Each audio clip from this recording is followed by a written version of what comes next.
Zohran মামদানির new ইয়র্কে যে প্রথম মুসলিম মেয়র নির্বাচিত হলো, এই জোহরান মামদানিকে নিয়ে সারা মুসলিম বিশ্বের একটা কৌতূহল আগে থেকেই ছিল, কিন্তু তার অজানা কিছু অধ্যায়, অজানা কিছু বিষয় যেটা মুসলমানদেরকে আপ্লুত করে, আলোড়িত করে, এই বিষয়গুলো আমরা অনেকে জানি না।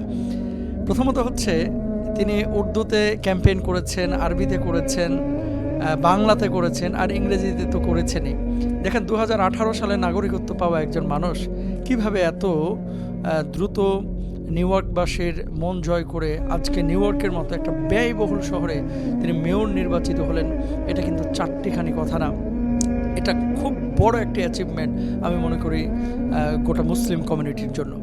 উনি কয়েকদিন আগে নিউ ইয়র্কে একটি জানাজায় গিয়েছেন এবং প্রায় তিনি জুমার নামাজ নিউ ইয়র্কে আদায় করতেন এবং নামাজের পরে মুসল্লিদের সাথে কুশল বিনিময় করতেন। দ্বিতীয়ত হচ্ছে যে মানুষ যখন ছোট থেকে বড় হয় তখন কিন্তু বোঝা যায় যে মানুষটার গন্তব্য কোথায় যাচ্ছে বা কোথায় তিনি পৌঁছাচ্ছে।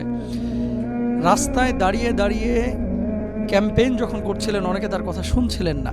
আমি এই দৃশ্যটা আপনারা ভিডিওতে অনেকে দেখেছেন যে বারবার তিনি ইলেকশন নিয়ে কিছু বলতে যাচ্ছিলেন, মানুষের অধিকার নিয়ে বলতে যাচ্ছিলেন, অনেকে এটাকে নেগলেক্ট করছিলেন, কিন্তু তিনি নিরাশ হন নাই, হতাশ হন নাই। এখান থেকে স্পষ্ট মেসেজ, আপনি যদি আপনার গন্তব্যে পৌঁছাতে চান তাহলে এই জোহরান মামদানির থেকে এই শিক্ষাটা আপনি নিতে পারেন যে মানুষ ছোট থেকেই বড় হয়।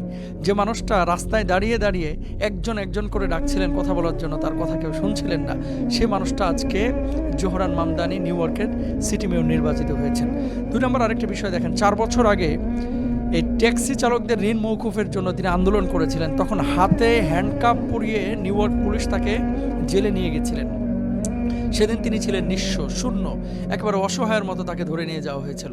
তো 4 বছর আগে যে মানুষটার হাতে হ্যান্ডকাপ পরিয়ে নিউ ইয়র্ক পুলিশ তাকে আটক করে জেলখানায় নিয়েছিলেন, আজকে কিন্তু তিনি নিউ ইয়র্কের মেয়র। 3 নম্বর আরেকটি বিষয় অনন্য দেখেন, এবছর এই সিটি মেয়র যে তিনি নিউ ইয়র্কে নির্বাচিত হলেন, এইরকম ইতিহাস বিগত সময় আমেরিকার জন্মের পরে নিউ ইয়র্কের মতো জায়গায় কোনো মুসলিম মেয়র নির্বাচিত হন নাই। তো তিনি হচ্ছেন প্রথম মুসলিম মেয়র এবং ইয়াহুদি বিরোধী প্রথম মুসলিম মেয়র। সুবহানাল্লাহ। তিনি সরাসরি বিপক্ষে কথা বলেন, সরাসরি ইয়াহুদিদের বিপক্ষে কথা বলেন, সরাসরি ট্রাম্পের বিপক্ষে কথা বলেন। তো আমেরিকার মতো জায়গায় থেকে বুকে সৎ সাহস নিয়ে এদের বিপক্ষে কথা বলা, মজলুমদের পক্ষ অবলম্বন করা, এটা চারটিখানি বিষয় না, এটা কিন্তু অনেক বড় বিষয়। এই জন্য তিনি অনন্য। তারপরে দেখেন, গত কয়েকদিন আগে আপনারা সকলেই জানেন মীর কাসেম আলী সাহেবের একজন ভাই আছে মীর মাসুম, সম্ভবত আপন ভাই, তিনি নিউ ইয়র্কে থাকেন, সম্ভবত কুইন্সের আশপাশে হতে পারে, কোন এরিয়া আমার মনে নেই। তো তিনি মীর মাসুমের বাসায় গিয়েছেন, যাওয়ার পরে ভেজিটেবল কিছু আইটেম ছিল, সেই আইটেমগুলো দিয়ে তিনি নাস্তা খেয়েছেন। খাবার খাওয়ার পরে তিনি এটা ফেসবুকে আবার স্ট্যাটাস দিয়েছেন। দেখেন, বাঙালি কমিউনিটির একজনের বাসায় কিছু খাবার খেয়ে ফেসবুকে ফলো করে প্রকাশ করা, এটা অবশ্যই উদার মানসিকতার পরিচয়, এবং এটা এমনি এমনি কিন্তু সিটি মেয়র নির্বাচিত হন নাই। সুতরাং এই সমস্ত কারণে কিন্তু তিনি অনন্য। দেখেন, আল্লাহ তাআলা চাইলে কোথায় কী করতে পারেন। জন্ম উগান্ডায়, মা ভারতের, বাবা আদি সূত্রে ভারতের, আবার উগান্ডায় ছিলেন। তো উগান্ডায় জন্ম, উগান্ডা থেকে সরাসরি আসলেন আমেরিকায়। 2018 সালে তিনি নাগরিকত্ব পেলেন এবং এখনও 10 বছর হয়নি তার নাগরিকত্ব পাওয়া, আমি যতটুকু পড়লাম আর কি। সেখানে 8-9 বছরে সে নিউ ইয়র্ক সিটির মতো জায়গায় মেয়র হয়ে গেলেন। এটা খুব বেশি যারা নিরাশ হন যে আমাকে দিয়ে কিচ্ছু হবে না, তাদের জন্য একটা চূড়ান্ত বার্তা।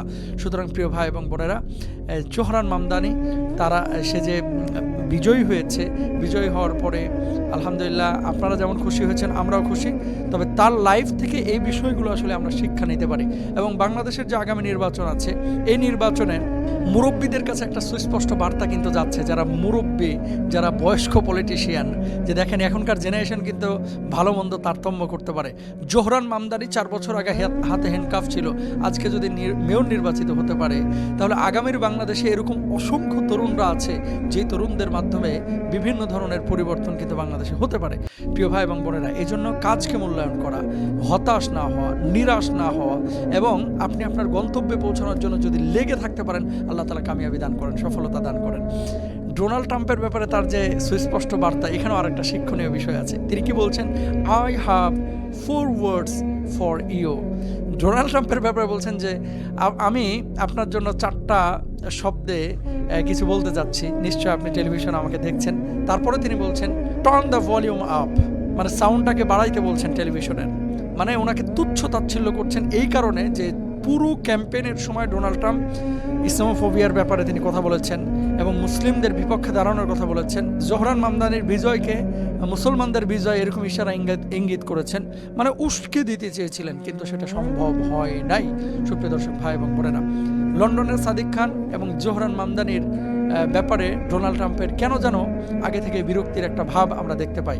আমরা প্রিয় দর্শক মুসলিম মিল্লাত এবং পুরো বিশ্বের মুসলমানরা জোহরান মামদানির জন্য দোয়া করব, যেহেতু তিনি মসজিদমুখী, যেহেতু তিনি ইসরায়েল বিরোধী, যেহেতু তিনি ইয়াহুদি বিরোধী। আল্লাহ সুবহানাহু ওয়া তাআলা যেন তাকে আমেরিকার আসনে একদিন আসীন হওয়ার অথবা রাষ্ট্র ক্ষমতায় যাওয়ার তৌফিক দান করেন, মুসলিম মিল্লাত নিয়ে কাজ করার তৌফিক দান করেন, মুসলিম কমিউনিটি নিয়ে কাজ করার তৌফিক দান করেন, মানুষ নিয়ে কাজ করার তৌফিক দান করেন। আমিন।